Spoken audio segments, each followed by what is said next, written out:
Hello बच्चों, स्वागत है आप सभी का आपके अपने चैनल गॉड क्लासेस पर। गॉड क्लासेस यानी मैथ्स बी एन मस्ती। तो बच्चों, आज की जो क्लास है उस क्लास के अंदर हम तक पढ़ने वाले हैं इन्फेंशियल स्टेट्स का वन शॉट। इसके पिछले जो वन शॉट है आपके सिलेबस के, वो आपको आई बटन में यहाँ पर लिंक है, वहाँ पर जाओगे तो सारे के सारे आपको पिछले वाले वन शॉट मिल जाएंगे, यानी पूरी प्लेलिस्ट का लिंक मिल जाएगा।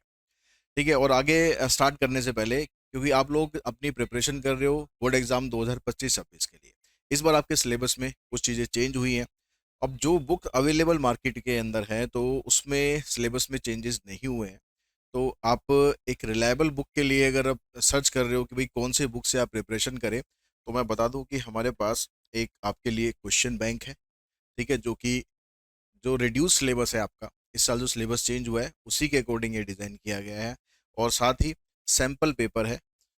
ठीक है, ये सैम्पल पेपर भी जो आपका सिलेबस है अप्लाइड मैथमेटिक्स का, जो रिड्यूस सिलेबस है, जो लेटेस्ट सिलेबस है, ये दोनों बुक उसी के हिसाब से डिज़ाइन की गई हैं ताकि अपने बोर्ड एग्जाम की प्रिपरेशन में आप ऐसे क्वेश्चन में ना उलझ जाओ जो आपके सिलेबस में ही नहीं है, या जो ट्रिग्नोमेट्री के क्वेश्चन है। बहुत से बुक आप देखोगे ट्रिग्नोमेट्री के क्वेश्चन डाले होते हैं, एक्स्ट्रा जो आउट ऑफ सिलेबस क्वेश्चन है वो डाले होते हैं। तो वो सब आपको इसके अंदर नहीं मिलेगा और आपकी बोर्ड एग्जाम की प्रिपरेशन बहुत अच्छे ढंग से हो सकती है। इसको परचेज करने के लिए आप जो डिस्क्रिप्शन में लिंक है आप वहाँ से भी परचेज कर सकते हैं, अमेजोन से परचेज कर सकते हैं, हमारी वेबसाइट से परचेज कर सकते हैं। ठीक है, तो जहाँ तक बात रही इन्फ्लुएंशियल स्टेट्स की, ये जो टॉपिक है 5 मार्क्स का टॉपिक है। ठीक है, तो ये 5 नंबर बहुत इजी है, मतलब आप लोग कुछ इसमें थ्योरी पार्ट है, कुछ थोड़ा प्रैक्टिकल है। इसके अंदर आपको रिलीफ ये मिल गया कि जो 2 सैंपल टेस्ट था जिसके क्वेश्चन लेंदी होते थे वो यहाँ से डिलीट हो गया, तो आपके लिए और यहाँ पर थोड़ी रिलीफ वाली बात है। तो इसमें अगर हम स्टार्ट करें तो सबसे पहले हम ये जानने की कोशिश करते हैं भाई इन्फ्लुएंशियल स्टेट्स क्या होती है, उसमें हम करते क्या है। आप लोगों ने जो 11th में पढ़ा था वो था डिस्क्रिप्टिव स्टेट्स, जिसमें आपको जो डाटा दिया होता था उसी डाटा को आपको पूरे को यूज़ करना होता था, फिर आपसे जो भी वैल्यू पूछी गई है वो निकालनी होती थी। इन्फ्लुएंशियल स्टेट्स में क्या करते हैं, एक बड़ा हमारे पास ग्रुप होता है, पॉपुलेशन जिसे हम बोलेंगे, उसमें से फिर हम एक सैंपल निकालते हैं। उस सैंपल के ऊपर एक्सपेरिमेंट और टेस्टिंग करके एक कंक्लूजन पर आते हैं। वो कंक्लूजन इस सैंपल का नहीं होता, कंक्लूजन इस पूरी पॉपुलेशन का ही कंसिडर किया जाता है। ठीक है, तो पॉपुलेशन का मतलब यहाँ पर कोई एक ये नहीं होगा कि पॉपुलेशन मतलब लोगों का समूह। ठीक है, ये मतलब नहीं है पॉपुलेशन का, मतलब यहाँ पे कोई भी ग्रुप ऑफ ऑब्जेक्ट्स हो सकता है, एक बड़ा ग्रुप हो सकता है। जब उस बड़े ग्रुप में से आप कुछ छोटा सैंपल निकालोगे अलग अलग तरीके से उसको चूज करके, वो आगे सैंपलिंग में पढ़ेंगे कि भाई सैंपलिंग कैसे करते हैं। ये जैसे पूरी पॉपुलेशन आपको दिखाई दे रही है, उसमें आपने हर तरह के लोगों का कुछ सैंपल यहाँ पर ले लिया जो इस पॉपुलेशन को रिप्रेजेंट करते हैं। अब जो भी हम काम करेंगे वो इसके ऊपर काम करेंगे, और जो कंक्लूजन हम बताएंगे, कंक्लूजन हम इसके लिए बताएंगे। ठीक है, ये हम इन्फ्लुएंशियल स्टेट्स के अंदर करते हैं। तो दोनों के बीच में मोटा मोटा डिफरेंस क्या हो जाता है, पॉपुलेशन के अंदर it focus on the identification of the characteristic. ठीक है, ये इसका जो फोकस रहता है, जो जो कैरेक्टरिस्टिक है उस पॉपुलेशन की उसके ऊपर रहता है। सैंपल के अंदर हम क्या करते हैं, पॉपुलेशन के बारे में एक इन्फ्रेंस वैल्यू निकालते हैं, मतलब एक अप्रोक्सीमेशन निकालते हैं। A survey done of an entire population is accurate and more precise with no margin of error. अगर आप पूरी पॉपुलेशन का सर्वे करते हो तो उसमें मार्जिन ऑफ एरर की गुंजाइश ना के बराबर होती है। अगर आपके पास एक बड़ा ग्रुप है, मान लो 10,000 लोगों का ग्रुप है, आप किसी सर्वे में 10,000 के 10,000 लोगों से बात करते हो तो उसमें मार्जिन जो एरर है उसकी गुंजाइश रहेगी नहीं। लेकिन अगर आप सैंपल लेते हो तो उसमें हमेशा मार्जिन ऑफ एरर की गुंजाइश रहती है। It is a collection of all element having same characteristic. इसमें सेम कैरेक्टरिस्टिक के जो एलिमेंट्स होते हैं उनका कलेक्शन करते हैं।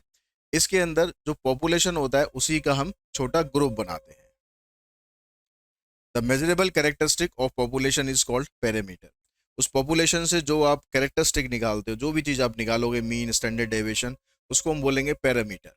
लेकिन अगर आप सैंपल से वो चीज निकालते हो उसको बोलते हैं स्टैटिस्टिक। अब जब हम सैम्पलिंग करते हैं तो मोटे मोटा दो टाइप की सैम्पलिंग होती है। एक प्रोबेबिलिटी सैम्पलिंग, ठीक है, जिसको आप अनबायस्ड सैम्पलिंग भी बोल सकते हो। दूसरी नॉन प्रोबेबिलिटी सैम्पलिंग, जिसको आप बायस्ड सैम्पलिंग भी बोल सकते हो। जो प्रोबेबिलिटी सैम्पलिंग होती है, क्योंकि वो अनबायस्ड होती है, तो उसमें जितने भी सैंपल होते हैं सभी के पास इक्वल नंबर ऑफ चांसेस होते हैं सिलेक्ट होने के। कौन कौन सी सैम्पलिंग होती है, सबसे पहले है simple random sampling. Simple random sampling हम जनरल लाइफ में बहुत यूज करते हैं। ठीक है, सिंपल रैंडम का मतलब हो गया रैंडमली कुछ भी पिक करना। सपोज आपकी स्कूल के अंदर कुछ परफॉर्मेंस होनी है, कोई प्रोग्राम होना है, कल्चरल प्रोग्राम होना है। अब उसके लिए टीचर को 7-8 वॉलेंटियर चाहिए। तो टीचर आपकी क्लास में आते हैं और रेंडमली 7-8 बच्चों को किसी को भी पिक कर लेते हैं, भाई रोल नंबर 1 आ जाओ, रोल नंबर 7 आ जाओ, रोल नंबर 5 आ जाओ, रोल नंबर 31 आ जाओ। ऐसे कुछ भी आप रेंडमली पिक कर लेते हैं। That is called simple random sampling. बहुत सी बार आप लोगों के साथ हो चुकी होगी, बहुत सी बार आप लोग भी करते हो। ठीक है, ये बहुत कॉमन सैम्पलिंग। उसके बाद फिर सिस्टमेटिक सैम्पलिंग आ जाती है। ये रैंडम सैम्पलिंग का ही एक टाइप है। सिस्टमेटिक सैम्पलिंग में क्या हो जाता है कि जहां पर आप रैंडम सैम्पलिंग करके अलग अलग रोल नंबर ले रहे थे, यहां पर आप एक रोल नंबर लेकर एक सिस्टम बता दोगे वहां पर कि भाई उसके बाद ये रोल नंबर आना। तो कैसे, मान लो आपने कहा कि भाई रोल नंबर 7 आ जाओ, 7 के बाद जो अगला 10th रोल नंबर है वो जो भी हो, अगला 10th रोल नंबर है वो आ जाओ। तो 7 के बाद 17 आएगा, 17 के बाद 27, 27 के बाद 37, 37 के बाद 47। तो इस तरह से आपके पास एक सिस्टम वहां पर बन गया।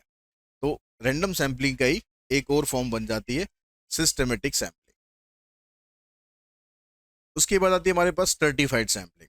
स्ट्रेटिफाइड सैम्पलिंग में क्या होता है, आपके पास अलग अलग पॉपुलेशन, ठीक है, ये पॉपुलेशन है, ये पॉपुलेशन है, ये पॉपुलेशन है। आपने मान लो कोई सी एक पॉपुलेशन के ऊपर रिसर्च करनी है। सपोज आपने इस पॉपुलेशन के ऊपर आपने रिसर्च करनी है। आप इसमें से क्या करोगे, जो सैम्पलिंग करोगे तो सैम्पलिंग के लिए पहले कुछ कैरेक्टरिस्टिक के हिसाब से इसमें कुछ आप डिवीजन करोगे। फॉर एग्जाम्पल आप एज के हिसाब से कर लो। अब यहाँ से आपने मान लो 0 से 10 साल के एक ग्रुप बना लिया। ठीक है, एक ग्रुप बना लिया आपने 10 से 20 साल तक के। उसके बाद आपने 20 से 40 साल तक का एक ग्रुप बना लिया, और एक ग्रुप आपने बना लिया अबव 40। इस तरह आपने अलग अलग ग्रुप बना लिए, ठीक है, इनकी एज के हिसाब से। तो कोई भी आप कैरेक्टरिस्टिक कर सकते हो, आप जेंडर के हिसाब से कर सकते हो, आप इनकम लेवल के हिसाब से कर सकते हो, आप सोसाइटी के हिसाब से कर सकते हो, आप एज ग्रुप के हिसाब से कर सकते हो। कोई भी जो आपका, जो आप सर्वे कर रहे हो, जो जैसी आपकी रिक्वायरमेंट है उस तरीके से। अब आपने क्या करा, ये जो ग्रुप है ना, ये सारे होमोजीनियस ग्रुप है। किस तरह के ग्रुप है ये? होमोजीनियस ग्रुप है। ठीक है, मतलब इसके अंदर 0 से 10 वाले हैं, इसमें 10 से 20 वाले हैं, इसमें 20 से 40 वाले हैं, इसमें 40 से ऊपर वाले हैं। तो आपने क्या करना है, अब यहां से आपने सैम्पलिंग करनी है। तो यहां से आपने सैम्पलिंग करी, यहां से आपने सैम्पलिंग करी, यहां से आपने सैम्पलिंग करी, यहां से आपने सैम्पलिंग करी, और एक ग्रुप बना दिया। इस ग्रुप को हम बनाएंगे हेट्रोजीनियस, मतलब इसमें सब तरीके के लोग होंगे। ये ग्रुप इस पूरी पॉपुलेशन को रिप्रेजेंट करेगा। तो इस पॉपुलेशन से आपने अलग अलग इस तरह से ग्रुप बनाने, ग्रुप से फिर आपने एक सैम्पलिंग करनी है जो कि हेट्रोजीनियस सैम्पलिंग होगी, जो इस पूरी पॉपुलेशन को रिप्रेजेंट करेगा। ठीक है, तो ये होता है हमारे पास सर्टिफाइड सैम्पलिंग, जिसमें हम पूरे पॉपुलेशन को ग्रुप्स में डिवाइड कर देते हैं। उसके बाद आता है क्लस्टर सैम्पलिंग। क्लस्टर सैम्पलिंग में भी ग्रुप्स में डिवाइड किया जाता है, लेकिन ये वाली सैम्पलिंग तब आपके लिए बेनिफिशियल ज़्यादा होती है जब पॉपुलेशन काफ़ी डिस्पर्स होती है, ठीक है, फैली हुई होती है, दूर दूर होती है। इसके अंदर हम क्या करते हैं, इसके अंदर जो हम ग्रुप्स बना रहे हैं, जैसे ये यहाँ पर ये ग्रुप्स बना रहे हैं, ये सारे ग्रुप्स ऑलरेडी हेट्रोजीनियस है। ये सारे ग्रुप्स ऑलरेडी हेट्रोजीनियस है, यानी ये ऑलरेडी ही पूरी पॉपुलेशन को रिप्रेजेंट कर रहे हैं। चाहे आप इस ग्रुप की बात कर लो, चाहे इसकी बात करो, चाहे इसकी बात करो, चाहे इसकी करो, चाहे इसकी करो, ये ऑलरेडी एक ग्रुप को, एक पूरी पॉपुलेशन को रिप्रेजेंट कर रहे हैं। आपने इसमें से क्या करना है, अपनी सैंपलिंग के अकॉर्डिंग जितना आपको सैंपल चाहिए, आपने एक पूरा का पूरा ग्रुप या तो ये वाला चूज कर लिया या फिर ये वाला चूज कर लिया। ठीक है, तो आपने जो पूरी पॉपुलेशन थी, जैसे किसी कंपनी के ऑल ओवर इंडिया की अगर हम बात करें तो बहुत सारे ऑफिस है। अब उसमें से आपको कुछ एम्प्लॉयज को प्राइस देना है। अब कंपनी कहती है भाई इतना बजट हमारा नहीं है कि हम सारे एम्प्लॉय को प्राइस दें, तो हम उसमें रेंडमली को सिलेक्ट कर लेते हैं। तो उस पूरी पॉपुलेशन में से वो रेंडमली सिलेक्ट कर लेते हैं। ऐसे मान लो ये 4-5 ऑफिस सिलेक्ट कर लिए, तो क्या करा, थोड़ा सा उसने उसको नैरो कर दिया। उसके बाद जो ये सारे पॉपुलेशन क्या कर रहे हैं, ये सारे ग्रुप क्या कर रहे हैं, उसी ऑफिस को रिप्रेजेंट कर रहे हैं, जिस कंपनी का ये ऑफिस है। उसमें से रेंडमली इन्होंने इस ग्रुप को चूज कर लिया या इस ग्रुप को चूज कर लिया, और इनको उसने प्राइस दे दी। ठीक है, यहाँ पर सारा सिलेक्शन रेंडमली है, कोई बायसनेस नहीं है यहाँ पर। तो ये सारी सैम्पलिंग जो होती है ये प्रोबेबिलिटी सैम्पलिंग। ठीक है, इसके अंदर ऑलरेडी ग्रुप हेट्रोजीनियस होते हैं, और आपको एक हेट्रोजीनियस ग्रुप ही चूज करना होता है। जो स्ट्रेटिफाइड होती है उसके अंदर पहले ये होमोजीनियस ग्रुप होते हैं, इनसे आप एक हेट्रोजीनियस ग्रुप बनाते हो। ये दोनों में फर्क होता है, ग्रुप्स में दोनों में डिवाइड किया जाता है, लेकिन बेसिक फर्क इनमें यही होता है। उसके बाद हम बात करते हैं non probability sampling. Non probability sampling जैसा इसका नाम है, इसके अंदर बायसनेस होती है। जब आप सैंपल चूज करते हो तो इसमें बायसनेस होती है। सबसे पहली सैम्पलिंग है इसमें कन्वीनियंस सैम्पलिंग। कन्वीनियंस सैम्पलिंग में क्या होता है, हम अपनी कन्वीनियंस के अकॉर्डिंग सैंपल यहाँ पर चूज करते हैं। फॉर एग्जाम्पल, आपको 12th के बाद आपको सीए का एग्जाम देना है।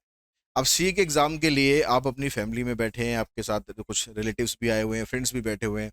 आप वहाँ पर बताते हो कि भाई मुझे सीए का एग्जाम देना है, और आप मुझे अंकल आप मुझे इसमें एडवाइस देना, अब भैया मुझे आप इसमें एडवाइस देना, आंटी आप मुझे इसमें एडवाइस दे देना। अब आप उसमें एडवाइस किससे मांग रहे हो? जिन्होंने या तो सीए की हुई है, या जिन्होंने सीए का अटेम्प्ट किया हुआ है, या जो उस फील्ड में नॉलेज रखते हैं। ठीक है, तो आपने उन 3-4 जनों से एडवाइस ली कि मुझे सीए करना है, तो मुझे थोड़ा सा बताइए कि मेरे को आगे क्या करना पड़ेगा। तो आपने सिर्फ इसमें से उनको चूज किया है जिनको आपको लगता है कि हाँ भाई इनसे मुझे नॉलेज मिल सकती है। आपने अपनी कन्वीनियंस देखी, उसके हिसाब से आपने सैंपल चूज कर लिया। तो ये होगी कन्वीनियंस सैम्पलिंग। अब दूसरी होगी आपके पास वॉलेंट्री रिस्पॉन्स सैम्पलिंग। अब आपने कहा, ऐसे ही आप ग्रुप में बैठे हो सारे अपने परिवार के साथ, आपने कहा कि मुझे सीए करना है, तो कौन कौन मुझे बता सकता है कि मेरे को सीए करने के लिए क्या करना चाहिए? तो वहां पर वॉलेंट्री आपके अंकल ने कहा, बेटा मैं तेरे को बता दूंगा, टेंशन ना ले। ठीक है, उधर से एक आंटी बोली, अरे बेटा मैं हूं ना, तू चिंता क्यों कर रहा है, मैं बताऊंगी तेरे को सब कुछ, सीए बनने के लिए क्या क्या करना है। ठीक है, उधर से कोई आपका कजन ब्रदर है, वो कहेगा यार क्यों टेंशन ले रहा है भाई।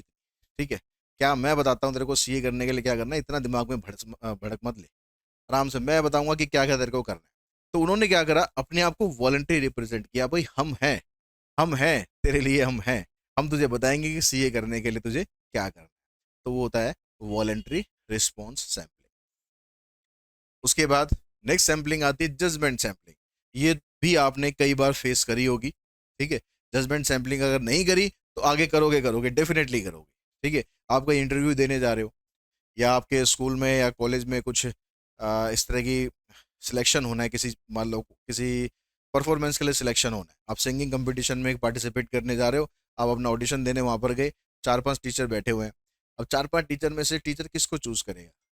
ठीक है, या तो इसका टैलेंट उसे बहुत अच्छा लगेगा, या फिर कहीं पर कुछ थोड़ी सी मक्खनबाजी होगी, थोड़ी सी जान पहचान होगी, तो यहाँ पर बायसनेस हो सकती है। हो सकता है कि 5 जजेस बैठे हों, 5 में से 2 को आपका सॉन्ग बहुत अच्छा लगा, ठीक है, आपका सिंगिंग स्टाइल बहुत अच्छा लगा, लेकिन जो 3 होंगे वो कहेंगे नहीं यार ये अच्छा नहीं है, दूसरे वाला ज़्यादा अच्छा। तो वहां पर कुछ 4-5 लोग होते हैं जिनका ओपिनियन मैटर करता है कि भैया ये सैंपल हमें लेना है, या फिर ये सैंपल हमें नहीं लेना।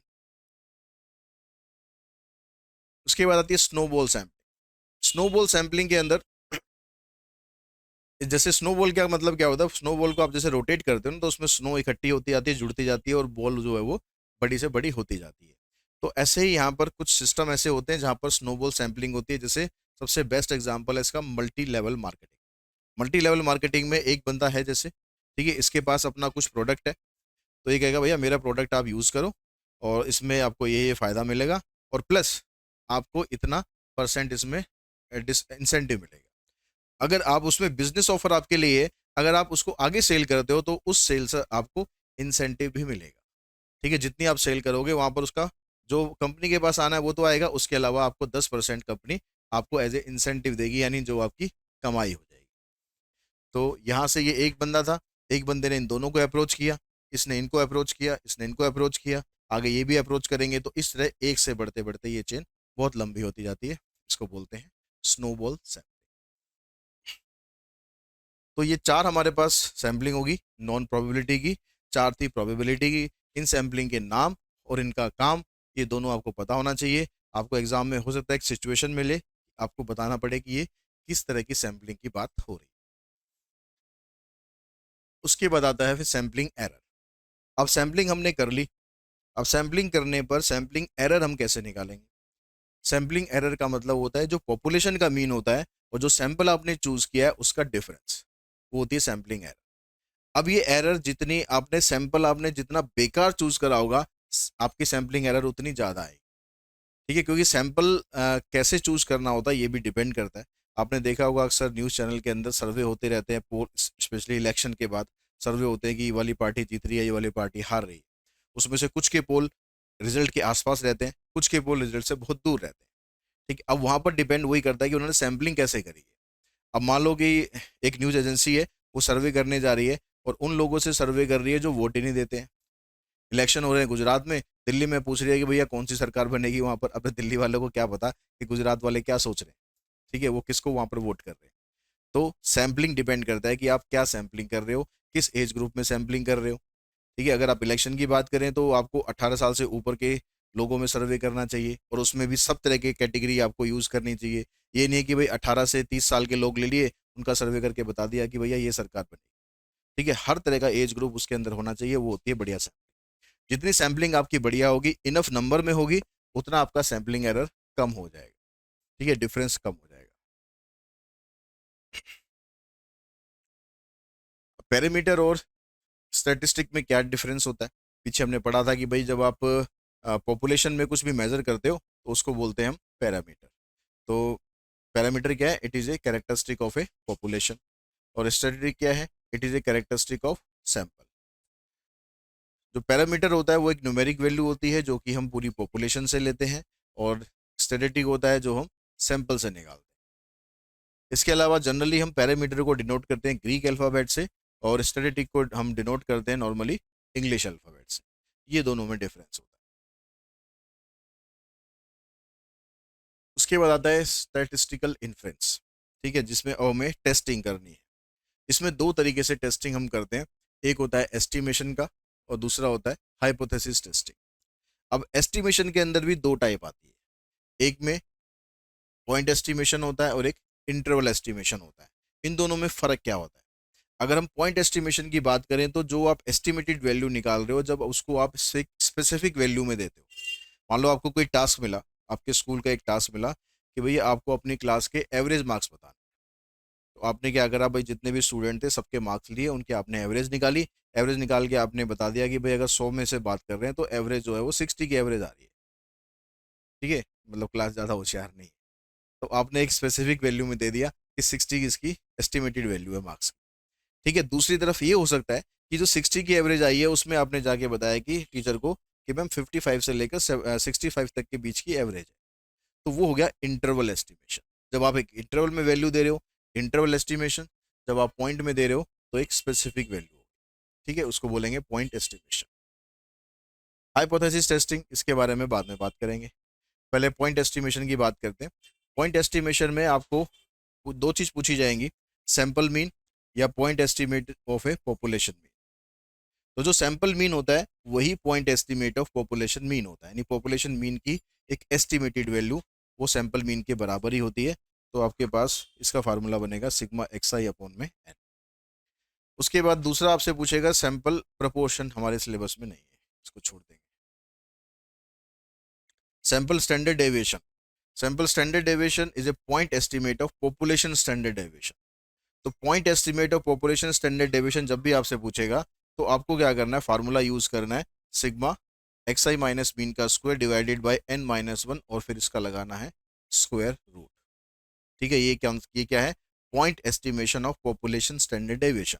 आपने जो डाटा है वो सैंपल का यूज किया है, और आप एक पॉपुलेशन के स्टैंडर्ड डेविएशन की वैल्यू बता रहे हो, उसकी एस्टिमेटेड वैल्यू बता रहे हो। इसमें कई बार ऐसा भी हो जाता है कि आपको सैंपल का डाटा दिया गया है, सैंपल का डाटा दिया गया है और सैंपल का ही स्टैंडर्ड डेविएशन पूछा गया है, तो उस केस में आप एन यूज करेंगे, खाली एन माइनस वन नहीं करेंगे। ऐसे अगर पॉपुलेशन का डाटा दिया गया है और पॉपुलेशन का स्टैंडर्ड डेविएशन पूछ लिया तो उसमें भी एन यूज करेंगे। एन माइनस वन आपको कब करना है, जब डाटा पॉपुलेशन का दे रखा हो, सॉरी सैंपल का दे रखा हो, और आपसे एस्टिमेटेड वैल्यू पूछ रहे पॉपुलेशन की, तो उस केस में एन माइनस वन यूज किया जाता है। देखिए, इस क्वेश्चन में कहता है the following are the form of a random sample. ये आपको सैंपल का डाटा दिया हुआ है, आपसे पूछ रहा है what is the point estimate of population mean, तो उसके लिए सिंपल सैंपल मीन निकाल देंगे हम। सैंपल मीन का फार्मूला होगा sigma x i divided by x i, मतलब इन सबका total 5 plus 8 plus 10 plus 7 plus 10 plus 14 divided by 1 2 3 4 5 6, 8 5 13, 13 7 20, 20 और 20 20 40, 40 और 50 54, 6 से डिवाइड किया, ये आ गया आपके पास 9। ठीक है, तो ये आ गया आपके पास point estimate of population mean. तो सेकंड पार्ट है, उसमें आपको पहले चाहिएगा सिग्मा एक्स आई माइनस मीन का स्क्वायर, इसकी वैल्यू पहले निकाल लो। तो एक्स आई आपके पास ये सारी है, इन सभी में से आपको मीन को माइनस करना है, यानी 5 - 9 इसका स्क्वायर, फिर 8 - 9 इसका स्क्वायर, 10 - 9 इसका स्क्वायर, 7 - 9 10 - 9 14 - 9। इन सब के स्क्वायर का सम कर लो। 5 - 9 -4 आएगा, -4 का स्क्वायर 16 हो गया, इधर से 1 आ जाएगा, इधर से भी 1 आएगा, इधर से 2 का स्क्वायर 4, फिर 1, 14 में से 9 गया 5, 5 का स्क्वायर 25। इन सब का टोटल कर लो। देखो 16 ये 4 ये 20 तो ये हो गया, 20 20 40 5 45 46 47 48 48 हो गया। अब आप निकालेंगे पॉइंट एस्टिमेट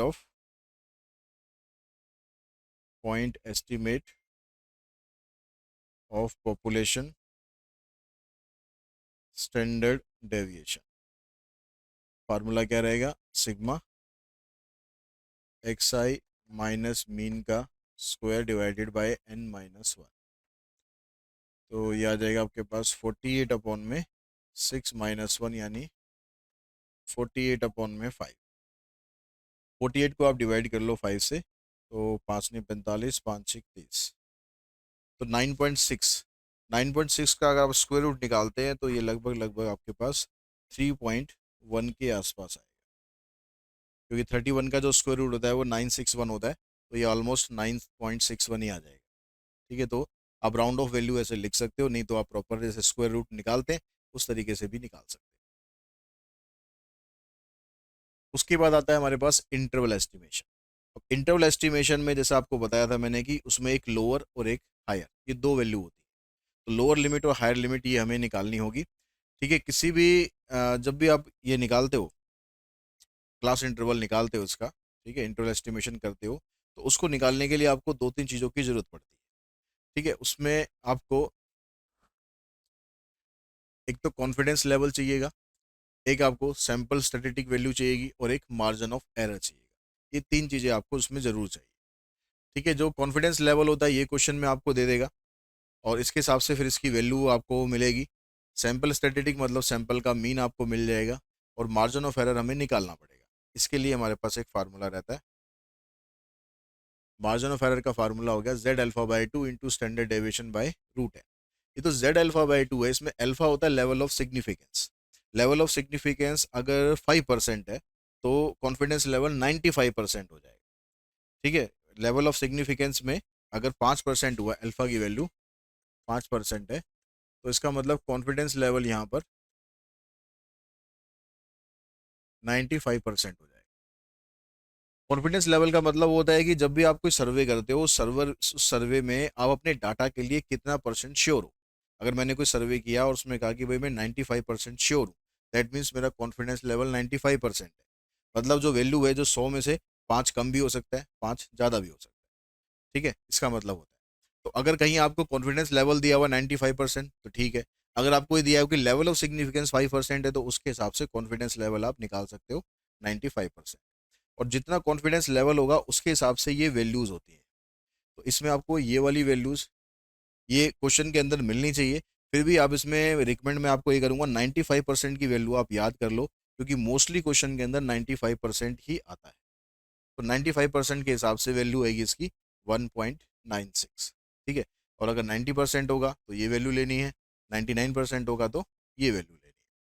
तो ये इस तरह से आपका निकल जाएगा मार्जिन ऑफ एरर। अब मार्जिन ऑफ एरर जब आपका निकल जाए तो उसको आपको प्लस या माइनस करना है, किसमें, सैंपल मीन। ठीक है, सैंपल मीन में एक बार प्लस करना है, एक बार माइनस करना है। जब सैंपल मीन की वैल्यू में आप मार्जिन ऑफ एरर को प्लस करोगे तो आपके पास हायर लिमिट आ जाएगी, और माइनस करोगे तो आपके पास लोअर लिमिट हो जाएगी। जैसे आपने कोई सैंपल का मीन आपके पास है, मान लो 35, और मार्जिन ऑफ एरर आपका निकल रहा है 5, तो आप क्या करोगे, इसमें एक बार 5 को प्लस करोगे 40 हो जाएगा, एक बार 5 को माइनस करोगे 30 हो जाएगा। तो जो डाटा आप दे रहे हो उसका इंटरवल एस्टिमेशन बनेगा 30 से लेकर 40 तक। क्वेश्चन से वो समझते हैं कि कैसे आपको ये करना है। Simple random sample of 50 item from a population with population standard deviation 6 resulted in a sample mean of 32। N आपको 50 दे दिया, सैंपल स्टैंडर्ड डेविएशन 6 दे दिया, सैंपल मीन 32 दे दिया। 95% कॉन्फिडेंस लेवल है।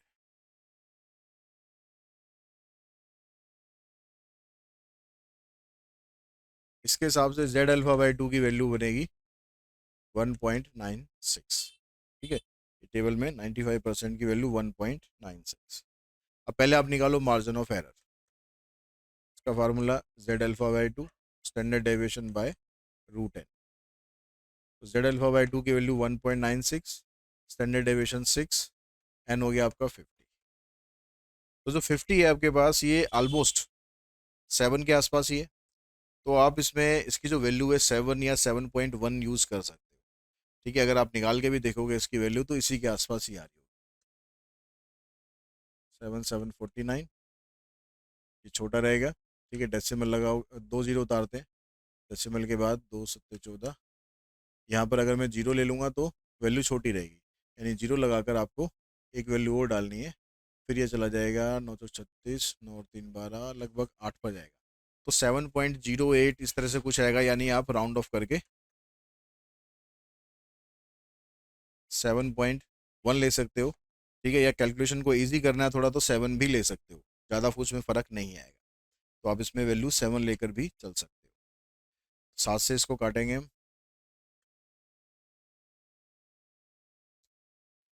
तो 7 से इसको काटा तो 7 दूनी 14, 7 अटे 56, तो 0.28 आ गया इंटू में 6, 6 48, 6 दूनी 12 और 4 16। तो मार्जिन ऑफ एरर आ गया आपका 1.48। अब इसको जो निकालना है आपको पॉपुलेशन मीन, इसमें आप एक बार प्लस माइनस कर देंगे। सैंपल मीन कितना आपके पास 32, एक बार प्लस करना 1.48 और एक बार माइनस कर देना, ये आ जाएगा 33.48। ये आ जाएगा 10 में से 8 2, 9 में से 4 5, 30.52। इंटरवल एस्टिमेशन आपका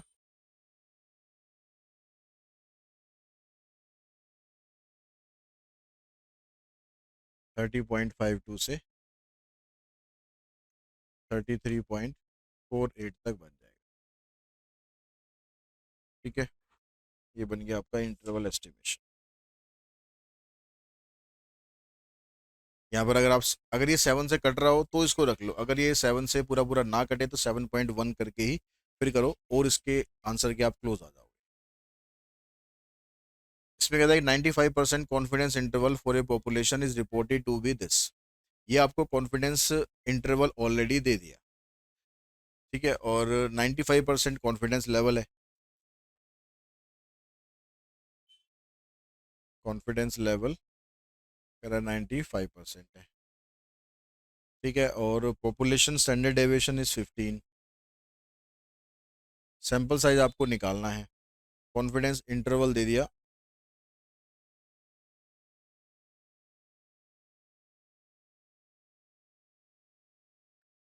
152 टू 160। अब इसमें जो छोटी वाली वैल्यू होती है वो कब आती है, जब सैंपल मीन्स में से मार्जिन ऑफ एरर हम माइनस करते हैं। तो सैंपल मीन में से मार्जिन ऑफ एरर अगर हमने माइनस किया तो वैल्यू मिलेगी हमें 152, और सैंपल मीन में अगर मार्जिन ऑफ एरर हमने प्लस किया तो वैल्यू मिलेगी 160। ये दो इक्वेशन बन गई, इसको सिंप्लीफाई करो, 2 5 6 11, 1 2 3, 2 से इसको डिवाइड कर दोगे, सैंपल मीन आ जाएगा 156। अब सैंपल मीन को क्या पूछा है आपसे, व्हाट सैंपल साइज, मतलब एन आपसे पूछा है। तो एन आपसे पूछा है तो पहले आपको मार्जिन ऑफ एरर भी निकालना पड़ेगा। इस वाली वैल्यू को पुट कर दो आप फर्स्ट में, किसी में भी कर सकते हो, फर्स्ट में या फिर सेकंड में। सैंपल मीन की जगह रखो 156 minus margin of error equals to 152। तो मार्जिन ऑफ एरर आ गया आपका 4। ठीक है, अब यहाँ पर एन की हमें वैल्यू निकालनी है, तो मार्जिन ऑफ एरर का फार्मूला यूज करो, equals to z alpha by 2 standard deviation by root n. ई हमने 4 निकाला, जेड अल्फा बाई 2 1.96 हो जाएगा, क्योंकि कॉन्फिडेंस लेवल 95% है। स्टैंडर्ड डेविएशन 15 हो गया, ये आपको निकालना है। इसको इधर ले जाओ, 210 इधर आ जाएगा, 1.96 इंटू 15/4। 4 से इसको काट दो, 4 चौक 16, 4 9 36। अब यहाँ पर आपको इसका पहले मल्टीप्लाई कर लो। 15 9 135 बचे 13, 15 चौक 60 और 13 73, तो 7.35। अब आपको निकालना n है, तो n निकालने का मतलब है आपको इसका स्क्वायर रूट करना है, इसका स्क्वायर करना है। तो 7.35 का स्क्वायर करने के लिए मैं 7.3 को 7.4 से मल्टीप्लाई कर देता हूँ। पीछे जो 5 आ रहा है उसका 25 हम लगा देंगे। तो 4 × 3 = 12, 4 × 7 = 28 और 1 × 29, 7 × 21, 7 × 7 = 49 और 2 = 51। ठीक है, पीछे 25 लगा देना है। तो n आ गया आपके पास 54.0225। इसको राउंड ऑफ करेंगे तो ये 54 आ जाएगा। तो इस तरह से आप n निकाल सकते हो।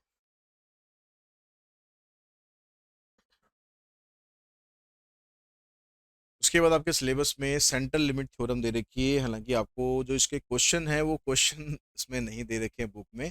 तो इसके लिए अगर आपके पास हमारा क्वेश्चन बैंक है तो उसके अंदर आपको क्वेश्चन इनके मिल जाएंगे। अब सेंट्रल लिमिट थ्योरम क्या कहती है? State that the sampling distribution of the sample mean approaches a normal distribution as the sample size gets larger, no matter whatever be the shape of the population distribution। कह रहा है कि जो आपको data दे रखा है उस डाटा का पहले जो शेप है वो कैसा भी हो, मतलब आप डाटा को अगर रिप्रेजेंट करो तो जैसे इसकी शेप आपको ये इस तरह की शेप मिल रही है, इसकी शेप ऐसी आ रही है, ठीक है, इसकी शेप ऐसी आ रही है, इसकी कुछ ऐसी आ रही है, इसकी ऐसी आ रही है, ठीक है, इसकी शेप कुछ ऐसी है। ये कह रहा है कि जो पहले आपके पास डाटा है वो उसकी शेप कैसे भी हो, अगर आप उसमें से अ, थोड़ा सा सैंपल साइज अगर जैसे जैसे आप बड़ा करता जाओ, सैंपल साइज बड़े कम से कम कितना होना चाहिए इसमें, 30 या उससे ज़्यादा। ठीक है, सेंट्रल लिमिट थ्योरम में कम से कम 30 या उससे ज़्यादा का सैंपल साइज आप करोगे और फिर आप उसका डिस्ट्रीब्यूशन अगर बनाओगे तो उससे जो आपके पास डाटा आएगा वो हमेशा नॉर्मल डिस्ट्रीब्यूशन कर्व की शेप में आ जाएगा। ठीक है, पहले इसकी शेप ऐसी थी, फिर इसमें से हमने अलग अलग सैंपल्स लिए, सैंपल 1, सैंपल 2, सैंपल 3, इस तरह से फिर उन सबकी एवरेज निकाल कर फिर हम डाटा को बनाएंगे तो आपके पास हमेशा ये नॉर्मल डिस्ट्रीब्यूशन की शेप में आ जाएगा। लेकिन सैंपल साइज आपका कम से कम 30 या उससे ज़्यादा होना चाहिए। ठीक है, इसके CLT के according a sample size of 30 और more is considered to be sufficient to hold CLT। अब इसके अंदर जब आप CLT से मीन निकालोगे, सैंपल का मीन निकालोगे तो ऑलमोस्ट ऑलमोस्ट वो पॉपुलेशन मीन के बराबर ही होगा। तो आपको क्वेश्चन के अंदर पॉपुलेशन मीन जो भी दे रखा होगा वही आपके डाटा का सैंपल मीन हो जाएगा या एक्सपेक्टेड वैल्यू हो जाएगी। लेकिन जब आप स्टैंडर्ड डेविएशन निकालोगे तो सैंपल का स्टैंडर्ड डेविएशन पॉपुलेशन का स्टैंडर्ड डेविएशन अपॉन में √n। ठीक है, ये फार्मूला बनेगा। एक फार्मूला ये आपको यूज करना है इसमें, एक फार्मूला आपको ये यूज करना है। ठीक है, जैसे ये क्वेश्चन है, right, sampling distribution of the sample mean x bar is form from a population with mean weight 60 kg and standard deviation 9 kg। तो what is the expected value? तो उसकी एक्सपेक्टेड वैल्यू क्या होगी? आपने पॉपुलेशन से sample निकाला तो उस सैंपल की एक्सपेक्टेड वैल्यू क्या होगी? उस सैंपल की एक्सपेक्टेड वैल्यू 60 के बराबर ही। और उसका स्टैंडर्ड डेविएशन क्या होगा? स्टैंडर्ड डेविएशन के लिए आप फार्मूला लगा देंगे, स्टैंडर्ड डेविएशन अपॉन में √n। तो स्टैंडर्ड डेविएशन इसका 90 था, n कितना था? n था सैंपल साइज 36, यानी 9/6 तो आ जाएगा 1.5। तो इस तरह के क्वेश्चन आपको क्वेश्चन बैंक है उसके अंदर मिल जाएंगे। कुछ 2-3 क्वेश्चन मैंने यहाँ पर भी आपको दे रखे हैं प्रैक्टिस के लिए। ठीक है, जैसे यहाँ पर कह रहा था, record of the weight of the male population follows the normal distribution, its mean and standard deviation are this and this. Population का स्टैंडर्ड डेविएशन मीन दे दिया। If a researcher consider the record of 50 male then what would be the mean and standard deviation of the chosen sample. अब एक researcher है, उसने 50 लोगों का sample निकाला, तो 50 का सैंपल निकाला तो उसका मीन और स्टैंडर्ड डेविएशन क्या होगा? तो मीन तो इसका यही आ जाएगा 70। ठीक है, स्टैंडर्ड डेविएशन क्या आएगा? 50 अपॉन में √50। तो √50 वही ऑलमोस्ट, या आप इसको ऐसे भी कर सकते हो, इसके 50 के पेयर बना लो, 5 × 5 × 2, तो 5 आ जाएगा बाहर आपका, √2 अंदर रहेगा, 5×3 = 15, यानी 3/√2। इसको रेशनलाइज आप कर दो, तो 3√2 2 से अगर आप 3 को डिवाइड करोगे तो 1.5 आ जाएगा, और √2 की वैल्यू होती है 1.414। 15×4 = 60, 15 और 6 = 21, बचे 2, फिर 15×4 = 60 और 2 = 62, 15 और 6 = 21, डेसिमल आ जाएगा 2.121। ठीक है, सेम क्वेश्चन इसमें भी है आपके पास। सैंपल मीन ये दे रखा है, स्टैंडर्ड डेविएशन ये दे रखा है, सैंपल साइज 64 का है, तो इसको आप खुद ट्राई कर लेना, इसका आंसर खुद निकाल के चेक कर। उसके बाद आता है स्टैंडर्ड एरर ऑफ मीन। तो स्टैंडर्ड एरर ऑफ मीन के अंदर जो आप सैंपल लेते हो, ठीक है, ये क्वेश्चन भी अगर आता है, स्टैंडर्ड एरर ऑफ मीन आपसे पूछे, कि स्टैंडर्ड एरर ऑफ मीन का मतलब हो गया how much dispersion there is likely to be in a sample mean compare to the population. यानी जो पॉपुलेशन मीन आया है और जो सैंपल मीन आया है उसमें कितना डिस्पर्सन है, कितना उसमें दूरी है। ठीक है, ये स्टैंडर्ड एरर ऑफ मीन होता है। तो इसके लिए भी आप ये वाला फार्मूला यूज करेंगे, standard deviation divided by √n, जो भी हमने वहां पर सैंपल स्टैंडर्ड डेविएशन के लिए किया था। उसके बाद आता है हाइपोथेसिस टेस्टिंग। इसमें से आप ये मान के चलो कि एक 3 नंबर का क्वेश्चन इसमें से बन सकता है, जो कि आपका प्रैक्टिकल क्वेश्चन होता है। तो इसमें क्या होता है, आपके पास दो तरह के हाइपोथेसिस होते हैं, एक नल हाइपोथेसिस और ऑल्टरनेट हाइपोथेसिस। नल हाइपोथेसिस का मतलब हो गया कि जो आपको पॉपुलेशन का डाटा दिया गया है, ठीक है, अगर आपकी वैल्यू जो जिसको हमें कंपेयर करना है और जो वैल्यू हम निकालेंगे, अगर उन दोनों वैल्यू में कुछ ज़्यादा डिफरेंस नहीं है, ठीक है, जब मान लो कोई रिसर्चर क्लेम करता है कि भाई मेरा डाटा की मीन ये है, और हमने फिर उसको टेस्ट किया टी टेस्ट के थ्रू, और हमारी वैल्यू भी उसी के आसपास आई। वो कैसे हम पता लगाएंगे आसपास कितनी होनी चाहिए, कितनी नहीं होनी चाहिए, वो आगे टी टेस्ट में और रिजेक्शन रूल में समझेंगे। तो अगर हमारी वैल्यू उसके आसपास ही रही तो हम कहेंगे कि ये नल हाइपोथेसिस है, मतलब हमारे एजम्पशन में और जो पॉपुलेशन है उसमें कुछ ज़्यादा डिफरेंस नहीं है। ठीक है, there is there is no difference between a parameter and a specific value. लेकिन अगर उसमें ज़्यादा डिफरेंस आ जाता है, जो पॉपुलेशन का डाटा है उसमें कुछ और क्लेम किया जा रहा है और हमने जो सैंपल लिया उसमें कुछ और ही कहानी निकल कर आ रही है, तो उसके अंदर हम कहेंगे कि ये ऑल्टरनेटिव हाइपोथेसिस हो रहा है।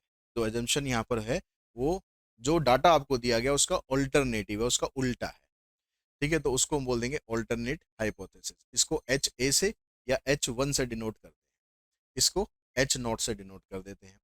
तो जब भी आप हाइपोथेसिस बनाओगे, टू ग्रुप का हमारे सिलेबस में अब है नहीं, ठीक है, जब भी हाइपोथेसिस बनाओगे तो 3 तरीके से आप बना सकते हो। ये जो दोनों हमारे पास होते हैं इनको हम बोलते हैं one tail test. One tail test, ये होता है टू टेल टेस्ट। क्वेश्चन में वैसे बहुत कम लिखा होता है, लेकिन अगर लिखा हुआ होगा तो आपको उसी से करना पड़ेगा। तो अब जब भी आप नल और ऑल्टरनेट हाइपोथेसिस बनाओगे तो हमेशा ध्यान रखना है कि जब आप नल हाइपोथेसिस बना रहे हो तो उसमें इक्वल्स टू का साइन जरूर होना चाहिए। ठीक है, नल हाइपोथेसिस में आप यहाँ पर देखो ग्रेटर देन इक्वल्स टू है, यहाँ लेस देन इक्वल्स टू है, यहाँ खाली इक्वल्स टू है। तो इक्वल्स टू का साइन इसमें जरूर होना चाहिए। यही आपको बताएगा कि आपको नल में क्या रखना है, ऑल्टरनेट में क्या रखना है। नहीं तो बच्चे कंफ्यूज हो जाते हैं कि सर नल वाले में क्या रखना है, ऑल्टरनेट वाले में क्या रखना है। अगर यहाँ पर ग्रेटर देन इक्वल्स टू है तो ऑल्टरनेट में लेस हो जाएगा, अगर यहाँ लेस देन इक्वल्स टू है तो ऑल्टरनेट में ग्रेटर हो जाएगा, और यहाँ इक्वल्स टू है तो यहाँ पर नॉट इक्वल्स टू हो जाएगा। ठीक है, अगर फिर भी वैल्यू से आपको समझ में किसी क्वेश्चन में ना आए तो आप सिंपल ये लाइनें भी लिख सकते हो, null hypothesis means there is a no difference between a parameter and a specific value, और अल्टरनेट हाइपोथेसिस में लिख दो there is a significance difference between a parameter and a specific. तो आप इतना भी लिख के काम चला सकते हो, लेकिन अगर वैल्यू लिखोगे तो और बढ़िया रहेगा, आपका टाइम भी उसमें बचेगा और टीचर को भी पता रहेगा हाँ आपको नॉलेज है, हाइपोथेसिस कैसे लिखना है आपको पता है। अब इसके अंदर टाइप 1 और टाइप 2 एरर ये भी आपके सिलेबस में दी गई है। The null and alternate hypothesis are competing statement about the population parameter. या तो HO ट्रू होगा मतलब नल हाइपोथेसिस ट्रू होगा, या फिर HA ट्रू होगा। दोनों कभी ट्रू नहीं हो सकते, या तो नल हाइपोथेसिस ट्रू होगा या ऑल्टरनेट हाइपोथेसिस ट्रू होगा। तो अगर आपका नल हाइपोथेसिस अगर ट्रू है, ठीक है, नल हाइपोथेसिस अगर ट्रू है तो इसका मतलब करेक्ट कंक्लूजन है। लेकिन आप एक्सेप्ट कर रहे हो, नल हाइपोथेसिस को आप एक्सेप्ट भी कर रहे हो, वही ट्रू है, तो इसको बोलते हैं टाइप 2 एरर। ठीक है, लेकिन अगर आपका नल हाइपोथेसिस ट्रू है और आप एक्सेप्ट कर रहे हो किसको, ऑल्टरनेट हाइपोथेसिस को, तो इसको बोलते हैं टाइप 1 एरर। तो अगर आपने रिजेक्ट किया नल हाइपोथेसिस को तो वो टाइप 1 एरर होगी, और अगर आपने एक्सेप्ट किया नल हाइपोथेसिस को तो वो टाइप 2 एरर होगी। ऐसे ध्यान रखो, रिजेक्ट करोगे तो टाइप 1 एरर है, एक्सेप्ट करोगे तो टाइप 2 एरर है।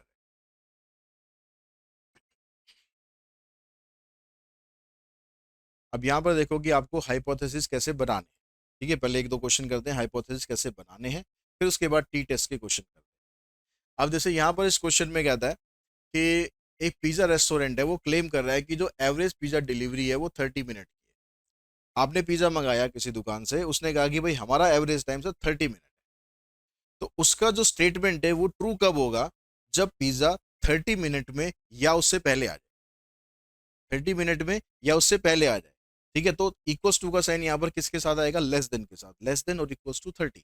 इन दोनों केसेस में उसका क्लेम ट्रू हो जाएगा। तो नल हाइपोथेसिस क्या बनेगा, लेस देन और इक्वल्स टू 30। ऑल्टरनेट में क्या बनेगा इसका उल्टा, ग्रेटर देन 30। यहाँ पर क्या कर रहा है, study claim that the mean income of the senior executive in the manufacturing sector in an industrial state is rupees this. जो मीन इनकम है वो इतनी दे रखी है, 6,45,000। अब मीन इनकम, जो स्टेटमेंट ये कह रहा है कि भाई मीन इनकम इतनी है, उसको अगर हमें गलत करना है, उसका ऑल्टरनेट अगर जाना है, तो उसका ऑल्टरनेट क्या होगा कि या तो मीन इनकम इससे ज्यादा हो या मीन इनकम इससे कम हो। उन दोनों केसेस में ये स्टेटमेंट गलत हो जाएगी। तो इसका मतलब है कि नल हाइपोथेसिस ट्रू तभी होगा जब ये वाली वैल्यू 6,45,000 हो। अगर इससे कम हो जाए या ज्यादा हो जाए तो दोनों केसेस में ये यहाँ आ जाएगी। तो इक्वल्स टू का साइन हमेशा नल में आना चाहिए, ये आप ध्यान रखेंगे। A researcher contend that the mean daily sleep of a young baby is 15 hour. एक मीन जो स्लीप है यंग बेबी की वो 15 आवर्स है। अब ये गलत कब हो सकती है, जब 15 से कम सो रहा होगा या 15 से ज्यादा सो रहा हो, दोनों केसेस में गड़बड़ है। कम सो रहा होगा तो भी बीमारी है, ज्यादा सो रहा होगा तो भी बीमारी है। तो यानी यहां पर भी ऐसे बनेगा, equals to 15 less equals to, not equals to 50। उसके बाद आता है हमारे पास degree of freedom. Degree of freedom का मतलब हो गया कि फॉर एग्जांपल जैसे आपकी क्लास में 40 स्टूडेंट्स हैं और 40 आपके पास सीट्स अवेलेबल हैं। पहला स्टूडेंट क्लास में एंटर करता है और देखता है 40 सीट्स अवेलेबल हैं, कहीं भी बैठ जाऊंगा कोई दिक्कत नहीं। बैठ गया वो, एक सीट, अ, एक सीट वहाँ पर मतलब फिल हो गई। अब उसके बाद जो दूसरा स्टूडेंट आएगा तो उसके पास 39 ऑप्शन होंगे, वो भी बैठ जाएगा कहीं ना कहीं। ऐसे करते करते 39 स्टूडेंट आ गया, 38 बैठे हुए हैं, दो सीट वेकेंट है, 39th आता है, एक सीट वो ऑक्यूपाई कर लेता है। उसके पास भी चॉइस होती है, दोनों में से किसी एक सीट पर बैठ जाए। लेकिन जो 40th स्टूडेंट आएगा ना, उसके पास कोई चॉइस नहीं।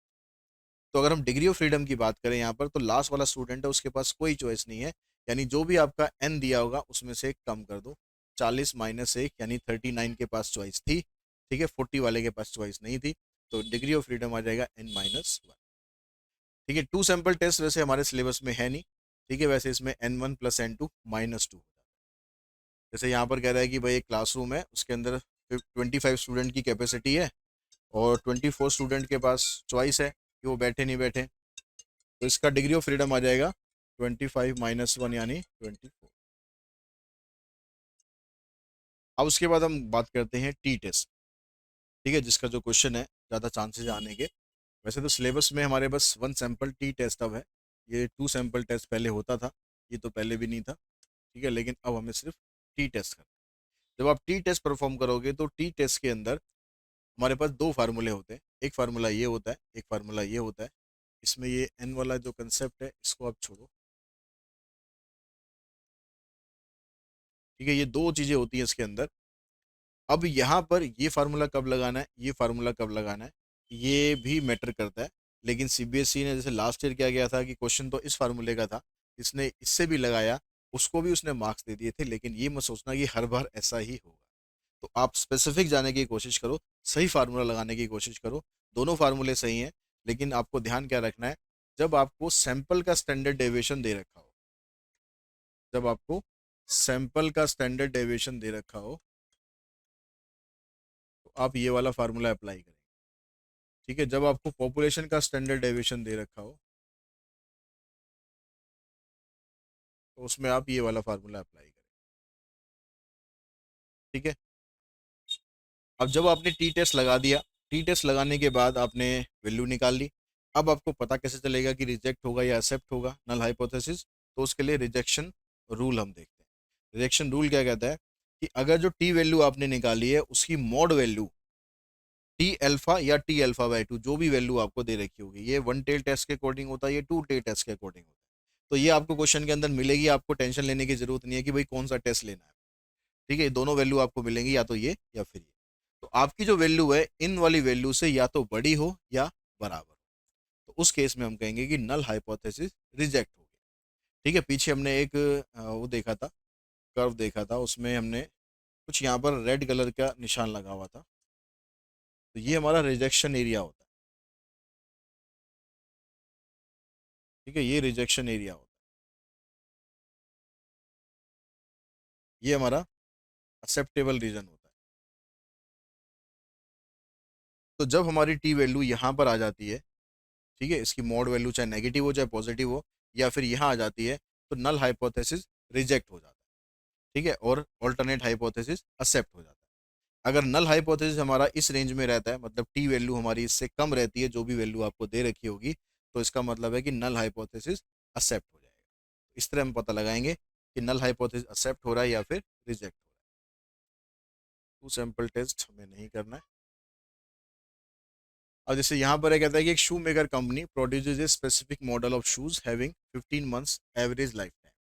एक कंपनी है, उसने कहा कि भाई हम शूज जो बना रहे हैं उसकी 15 मंथ्स की average life time. One of the employ in their R&D division claim to have developed a product that last longer. तो वहाँ पर एक एम्प्लॉय है, वो थोड़ा सा एडवांस है, उसने कहा कि भैया मैं एक ऐसा प्रोडक्ट बना रहा हूँ जो कि इससे ज़्यादा चलेगा। उसके लिए उसने 30 लोगों का सैंपल लिया और उसकी एवरेज निकाली उसने 17। ठीक है, सैंपल लिया 30 का और एवरेज निकाली उसने 17। यहाँ पर स्टैंडर्ड डेविएशन इसका नहीं है। The variability of the original shoes estimated based on the standard deviation of new group which is 5.5 month. जो स्टैंडर्ड डेविएशन आपको दे रखा है ये पॉपुलेशन का है, 5.5। Is the designer claim of a better shoe supported by the finding of the trial, make your decision using two tail test. अब इसने क्वेश्चन में अगर आपको बोल दिया कि आपको टू टेल टेस्ट यूज करना है, तो आपको उसी से ही करना पड़ेगा। अगर ये नहीं बोलता टू टेल टेस्ट, तो फिर हम वन टेल टेस्ट भी यहाँ पर लगा सकते हैं। ठीक है, अब नल हाइपोथेसिस यहाँ पर क्या होना चाहिए, क्योंकि टू टेल टेस्ट लगा रहे हैं, तो कंपनी का क्लेम था वो था 15 मंथ्स, वो हमें टेस्ट करना है। तो म्यू की वैल्यू या तो 15 आएगी या फिर 15 नहीं आएगी। टी टेस्ट लगाएंगे क्योंकि पॉपुलेशन का स्टैंडर्ड डेविएशन है, तो फार्मूला इसका क्या बनेगा, sample mean minus compared mean divided by S upon में रूट एन। एन वाला फार्मूला लगेगा। तो सैंपल मीन कितना आपके पास है, सैंपल मीन है 17, कंपेयर्ड मीन 15, ये 5.5 और ये हो गया 30। तो 17 माइनस 15 2 आ जाएगा, 5.5 रूट 30 आ गया ऊपर। तो रूट 30 का अगर आप स्क्वायर रूट निकालते हो तो ऑलमोस्ट ये भी 5.5 के आसपास ही आएगा। चेक कर लेते हैं एक बार।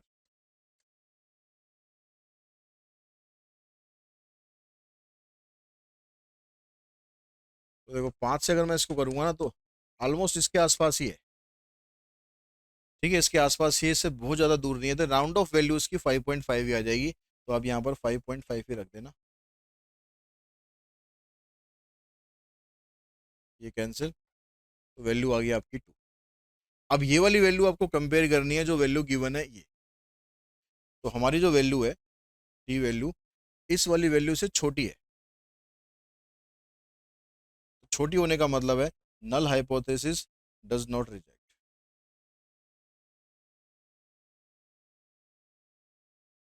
मतलब ये रिजेक्ट नहीं होगा, ये सही है। ये सही है, इसका मतलब जो एम्प्लॉय का जो क्लेम था ना वो गलत है। इसने पूछा क्या है, एम्प्लॉय का क्लेम पूछा है, क्या पूछा है? तो आपसे पूछ रहा है इज द डिजाइनर क्लेम, तो डिजाइनर का जो क्लेम है वो गलत है। तो designer claim is not true. तो जो स्टेटमेंट होगी उसके हिसाब से आप आंसर देना। अगर ये पूछता कि कंपनी का क्लेम तो उसमें लिखते यस सही है। 10 carton are taken at automatically randomly from an automatic filling machine. 10 carton आपने चूज किए फिलिंग मशीन से। The mean of the weight of the carton is 11.8 kg and standard deviation, ये सैंपल का हो गया, ये सैंपल का मीन हो गया, ये सैंपल का standard deviation. Does the sample mean differ significantly from the intended weight of 12 kg।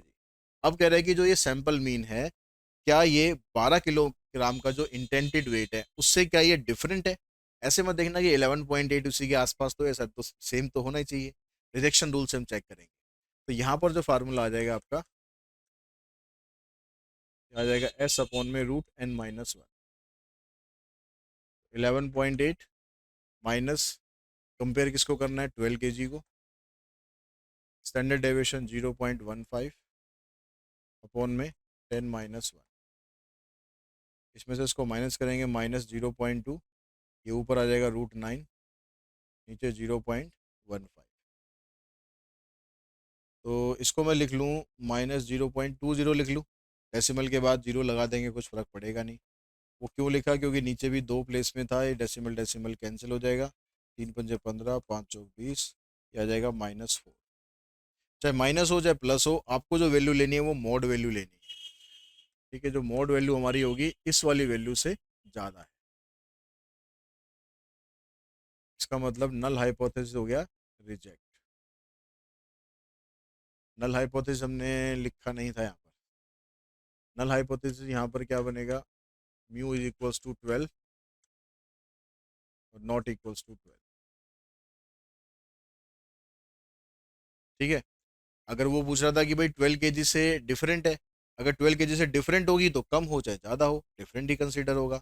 और अगर 12 kg के बराबर आ रहा है तो वो सेम हो जाएगा। तो अब यहाँ पर हमने कहा कि नल हाइपोथेसिस रिजेक्ट हो रहा है, मतलब ये रिजेक्ट हो रहा है, ये एक्सेप्ट हो रहा है। तो ये एक्सेप्ट होने का मतलब है कि जो इसका वेट है वो 12 kg के आसपास नहीं है। मतलब sample mean differ significantly from the weight of 12 kg।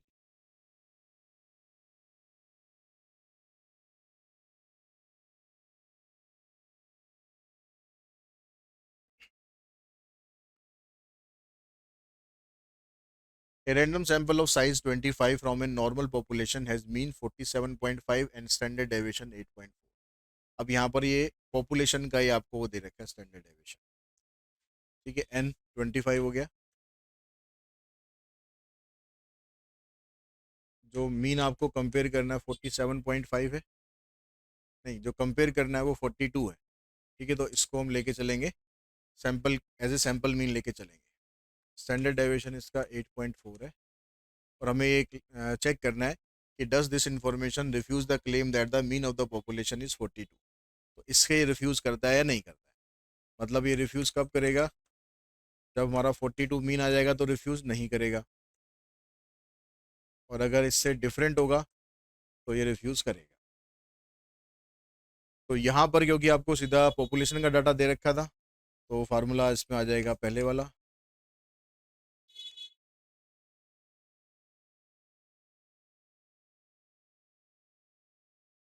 ये आ जाएगा 47.5 और 42 कंपेयर करना है हमें। ये आ गया 8.4 अपॉन में 25।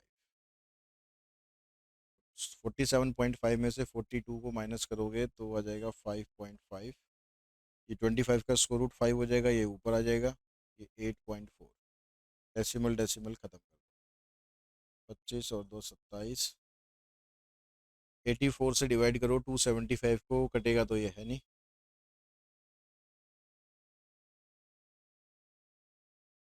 3 से करते हैं, 3 चौक 12, 3 अट्ठे 24 और 1 25। 3.2,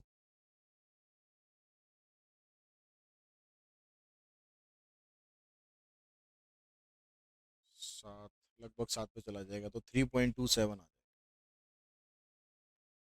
अब ये वाली वैल्यू इससे ज़्यादा है, 3 पॉइंट ग्रेटर देन 2.06, इसका मतलब है नल हाइपोथेसिस हो जाएगा रिजेक्ट। अब ये रिजेक्ट हो गया, इसका मतलब है कि ये जो क्लेम था, ये इन्फॉर्मेशन इस क्लेम को रिफ्यूज़ करने के लिए इनफ नहीं, क्योंकि ये तो दिखा रहा है कि ये रिजेक्ट हो गया ना, ये रिजेक्ट हो गया, तो मतलब ये ठीक है, ये ठीक है मतलब क्लेम रिफ्यूज़ हो गया। Therefore mean of the population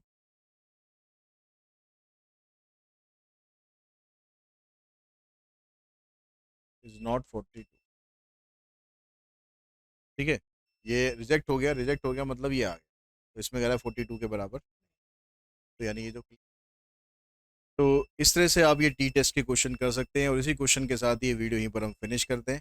आज की इस वीडियो में इतना ही। Thanks to all of